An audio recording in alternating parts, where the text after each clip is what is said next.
नमस्कार नीलिमा किचन को आपण अनेक अनेक स्वागत। आज मुझे सहित सेयार करी ये बटम मशरूम तरकारी तापुणी कम तेल मसला तेज भिडियो को स्किप न करी प्रथम शेष पर्यंत देखु। आशा करुच्ची भिडियोटी आपण मानक बहुत पसंद आसव। तेज चलतु ना आ डेरी करवानी आरंभ करवा आज मजादार बटम मशरूम तरकारी।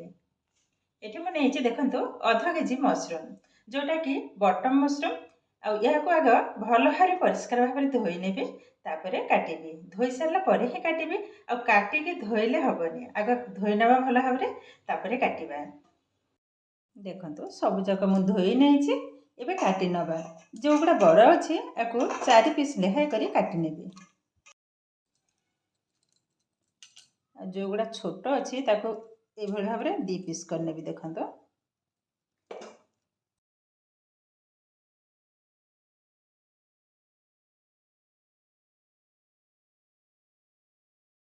एबे देखंतु मशरूम सबजाक मु काटि नहीं एबे काटि नबा गोटे आलू जेहेतु पिला माने टिके आलू भल पाती खाइबाको तो मु गोटे आलू हे पकेबी आ एतिकी मशरूम हमर 3 जनकर हे जिवो। आपण माने जे जहा जेमती मेंबर देखिकरी से अनुसार रोषे करि परिबे। तो हमर जेहेतु लोक संख्या हमर कम तो अल्प ही करछि अल्प न गोटे पैकेट रे आधा केजी ही रहंती तादिर मु अल्प किछि रखि देइछि। गोटे आलू को देबी आग आलू चोपा जाक छड़ी नबा।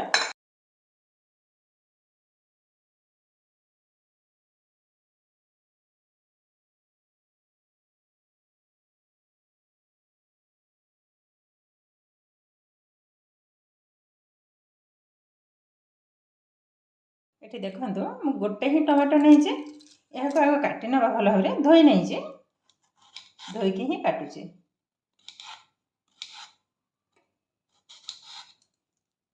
छोट छोट टे कर नवा।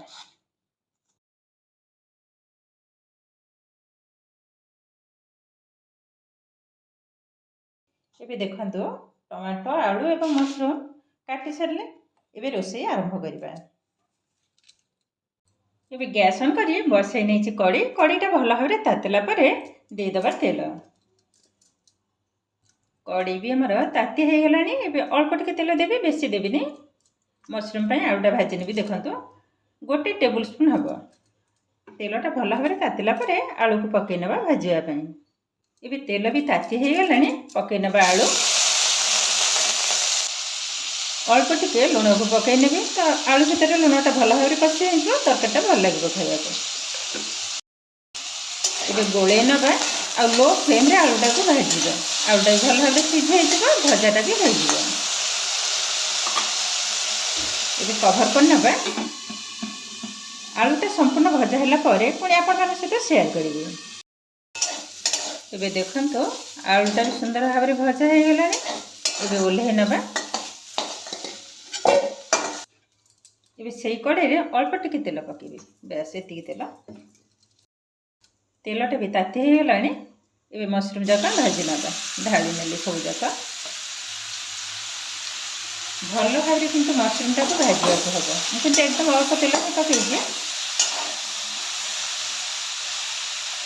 बहुत किंतु पानी बाहर। देखु मशरूम रू केजाए पानी बाहर संपूर्ण सुखला भल भाव एकदम नाली हवा पर्यंत भाजी नवा तापर ही आपण मान सहित पुणी सेयार करेंगे।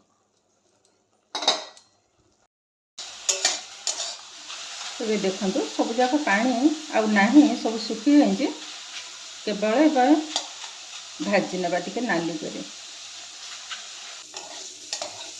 ये देखो मशरूमटा किंतु ऑलरेडी भजा हो गलानी कलरटा भी चेंज हो गलानी।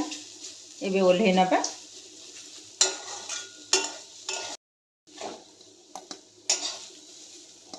ये कड़े देदेबा तेल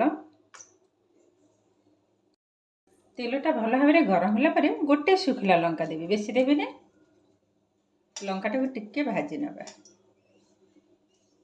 ये देदेबा रांधुणी रांधुणीटा मशरूम जदि पकेबे मशरूम तरकारी बहुत सुंदर लगे खाइबा को। देखो भल भाव फुटी हो गलानी। ये लंकाटा को बाहर कर नेबी पकई नेबी टमाटो गोले नवा टिके ଏବେ ଦେଇଦେବା ସ୍ୱାଦ ଅନୁସାରେ ଲୁଣ ଆଉ ଟିକେ ପକାଇନେବି। ବସ୍ ଗୋଳେଇ ନେବା। ଟମାଟୋଟା ହାଲକା ଟିକେ ଭାଜିଲା ପରେ ହଳଦୀ ପାଉଡ଼ର ପକାଇବି। ଏବେ ଟମାଟୋଟା ହାଲକା ଟିକେ ଭାଜି ହେଇଗଲାଣି। ଏବେ ପକାଇ ନେବା ହଳଦୀ ପାଉଡ଼ର, ଅଳ୍ପ ଟିକେ ଲଙ୍କା ପାଉଡ଼ର। ବାସ୍ ଗୋଳେଇ ନେବା।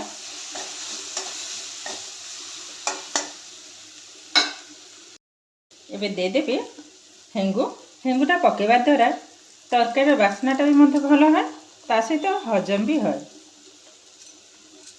ଆଉ ଫ୍ଲେଭରଟା କିନ୍ତୁ ବହୁତ ସୁନ୍ଦର ଆସେ।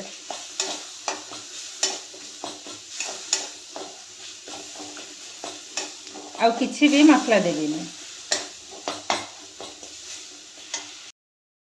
ଆଧିରେ ଅଦା, କରି ପାଉଡ଼ର, ଧନିଆ ପାଉଡ଼ର କିମ୍ବା ଜିରା ପାଉଡ଼ର ପକାଇଲେ ହେଇଥାନ୍ତା, ଯେହେତୁ ଆମର କିନ୍ତୁ ଆମ ବାବୁ ସେ ବେଶୀ ଭଲ ପାଆନ୍ତିନି ମସଲା ମସଲି ତରକାରୀ, ଯେହେତୁ ସେ ଘରେ ଅଛନ୍ତି ତ ଏକଦମ କମ୍ ମସଲାରେ ହିଁ ତରକାରୀ, କମ୍ ମସଲା ତା ସହିତ କମ୍ ତେଲ। ଦେଖନ୍ତୁ ଟମାଟୋଟା ଏକଦମ ମେଲ୍ଟ ହେଇଗଲାନି। ଏବେ ଟିକେ ଅଳ୍ପ ଟିକେ ପାଣି ପକାଇ ନେବି। ଅଳ୍ପ ଟିକେ ପାଣି ପକାଇ ନେଇଛି। ଭଲ ଭାବରେ ଟିକେ ଗୋଳେଇ ନେବା। ଜଷ୍ଟ 1 ମିନିଟ୍ ପାଇଁ ଲୋ ଟୁ ମିଡ଼ିୟମ୍ ଫ୍ଲେମ୍ରେ ହିଁ ରଖିବା। ଏବେ ଦେଖନ୍ତୁ ମସଲାଟା କିନ୍ତୁ ଅଲରେଡ଼ି ହେଇଗଲାଣି। ଯେହେତୁ କିଛି ମସଲା ନେଇ ବିନା ମସଲାରେ ତରକାରୀ ତ ଆଉ କିନ୍ତୁ କଷିବା ଦରକାର ନାହିଁ। ଏ କିନ୍ତୁ ହେଇଗଲାଣି। ଏବେ ଭାଜିକି ରଖିଥିବା ମସରୁମ୍ ଆଳୁକୁ ପକାଇ ନେବି। ଭଲ ଭାବରେ କଷି ନେବା।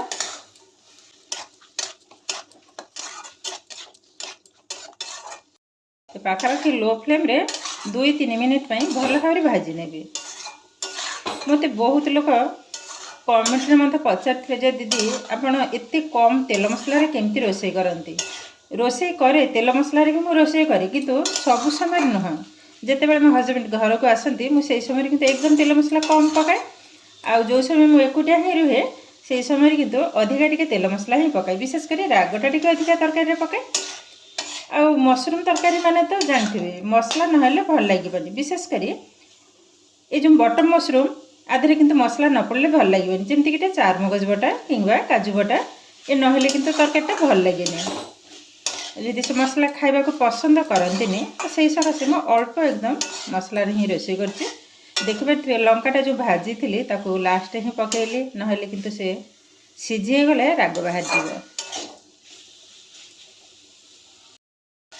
କଲର୍ଟା ବି ଦେଖନ୍ତୁ ବହୁତ କିନ୍ତୁ ସୁନ୍ଦର ଦେଖାଯାଉଛି।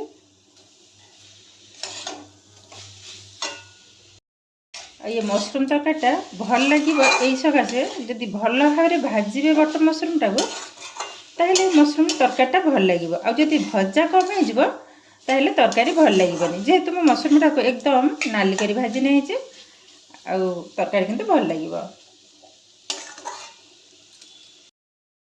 ଦେଖନ୍ତୁ କଷାଟା ବି ଅଲରେଡ଼ି ହେଇଗଲାଣି। ଏବେ ଢାଳି ନେବା ପାଣି। ଯେହେତୁ ଆଳୁ ଭାଜି ନେଇଛି, ମସରୁମ୍ ବି ଭାଜି ନେଇଛି, ଆଉ ବେଶୀ କଷିବା ଦରକାର ନାହିଁ। ଯେହେତୁ ମସଲା ବି ପଡ଼ିନି ଆଉ କଷିବା ଦରକାର ନାହିଁ। ଏବେ ପାଣି ଢାଳି ନେବା। ଭଲ ଭାବରେ ଗୋଳେଇ ନେବା ଆଉ ପାଣି ଦେବିନି। ଏହାକୁ ମିଡ଼ିୟମ୍ ଫ୍ଲେମ୍ରେ 3-4 ମିନିଟ୍ ପାଇଁ ଭଲ ଭାବରେ ଫୁଟେଇ ନେବା। ଏ ଟିକେ ପତଳା ପତଳା ହେବ ତରକାରୀ ଭଲ ଲାଗିବ। ଆଧିରେ ଗୋଟାଏ ଆମ୍ବୁଲକୁ ପକାଇ ନେବି। ଦେଲେ ଚଳିବ ନହେଲେ ନାହିଁ। ମୁଁ ଟିକେ ପକାଇ ନେବି, ଯେହେତୁ ସେ କହୁଛନ୍ତି ପକାଇବା ପାଇଁ ତ ଗୋଟେ ଆମ୍ବୁଲ ହିଁ ପକାଇ ନେଲି, ବେଶୀ ପକାଇଲିନି।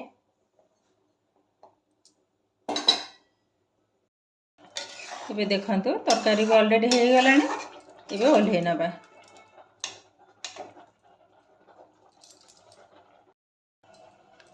ଏବେ ଦେଖନ୍ତୁ ତରକାରୀ କିନ୍ତୁ ଅଲରେଡ଼ି ଆମର ହେଇଗଲାଣି। କେତେଟା ସୁନ୍ଦର ଦେଖାଯାଉଛି ଦେଖନ୍ତୁ।